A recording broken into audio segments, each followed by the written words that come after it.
नमस्कार साथियों, मैं अरुणाचल प्रदेश से हूँ और स्थानीय हूँ।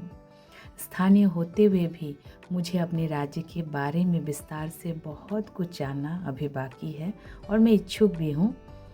अरुणाचल प्रदेश जो कि भौगोलिक दृष्टि से पूर्वोत्तर में सबसे बड़ा राज्य है। इस राज्य में जैसा कि आप सभी को पता है, बहुत सारे ऐतिहासिक स्थल भी है। अरुणाचल प्रदेश के पश्चिमी जिला यानी वेस्ट सियांग के मुख्यालय आलो से 40-50 किलोमीटर की दूरी पर दारक सर्कल और दारक सर्कल से बस 7-8 किलोमीटर की दूरी पर सीसा और सीक नदी के पास बेंजी लीने विराजमान है। आज मैं आप सभी को बेंजी लीने से संबंधित चंद जानकारी देना चाहूँगी। बेंजी लीने को स्थानीय लोग शक्ति का प्रतीक मानते हैं। बेंजी लीने से संबंधित कई कथाएं भी प्रचलित है।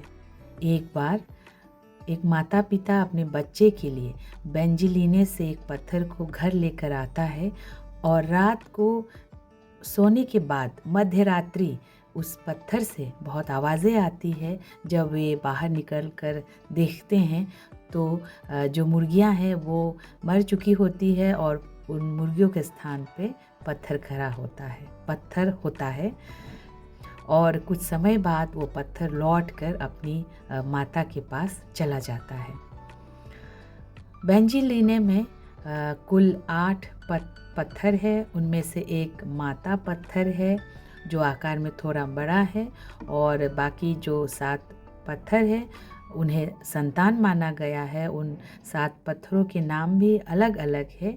जिबी, जिजाप, जिपू, जिजी, जिपो, जिन्या, जिजी, इन इस तरीके से नामकरण किया गया है। और एक बार कोई व्यक्ति उस पत्थर को कहीं फेंक देते हैं और कुछ समय बाद उस व्यक्ति की भी मृत्यु हो जाती है और वो पत्थर वापस वहीं लौट कर आता है। इस तरह कई कथाएं जिसे आज मैं आप सभी को सुना नहीं पाऊंगी, ऐसी कई कथाएं वहाँ के स्थानीय लोगों के पास है। तो स्थानीय लोगों का कहना है कि उन पत्थरों में से किसी एक पत्थर को यदि हम उठाएंगे और उठा नहीं पाएंगे तो ऐसे में उस व्यक्ति की मृत्यु जल्द हो जाएगी या उस व्यक्ति की आयु कम होगी और जो दाम्पत्य जिसे संतान का सुख प्राप्त नहीं है, ऐसे हस्बैंड वाइफ, ऐसे दाम्पत्य वहाँ जाकर यदि दुआएं करेंगे तो उन्हें संतान का सुख प्राप्त होगा, ऐसा वहाँ के लोग कहते हैं, स्थानीय लोग।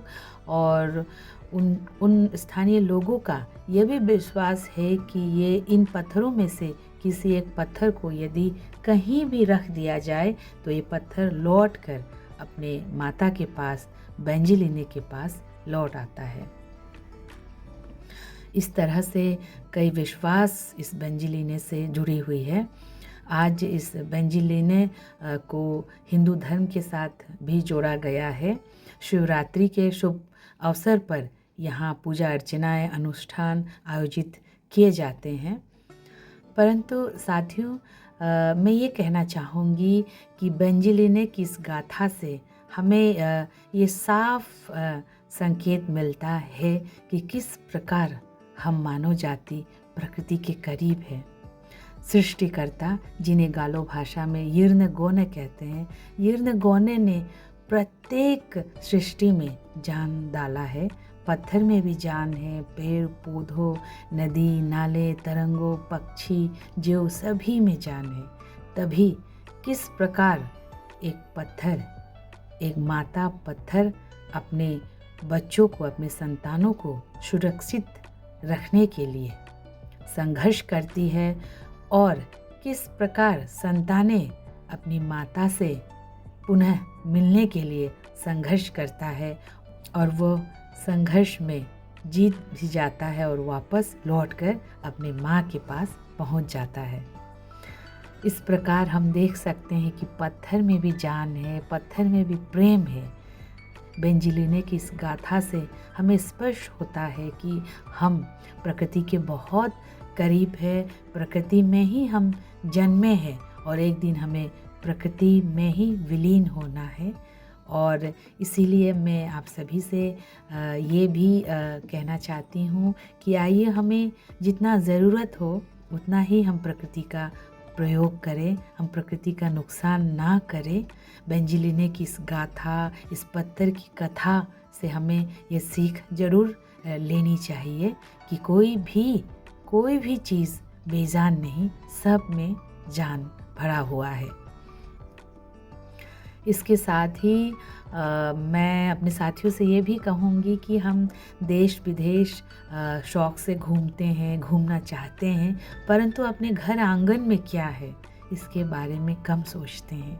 आइए कभी वक्त निकाल कर दारा हो आते हैं और बेंजीलिने दर्शन कर आते हैं। आप आराम से मुख्यालय आलो पहुंच सकते हैं और सारी जो आने जाने यातायात की सुविधाएं वहां उपलब्ध है और हम आसानी से बेंजीलिने दर्शन कर सकते हैं। मैं बेंजीलिने से प्रार्थना करती हूँ कि बेंजीलिने इस राज्य को, इस देश को, मानव जाति को, हम सभी को सुख समृद्धि दे। इन्हीं शब्दों के साथ आज के लिए मैं आप सभी से विदा लेती हूँ। आशा करती हूँ कि अगले अंक में कुछ और जानकारी, नई जानकारी आपको दे सकूँ। मुझे सुनने के लिए बहुत बहुत धन्यवाद।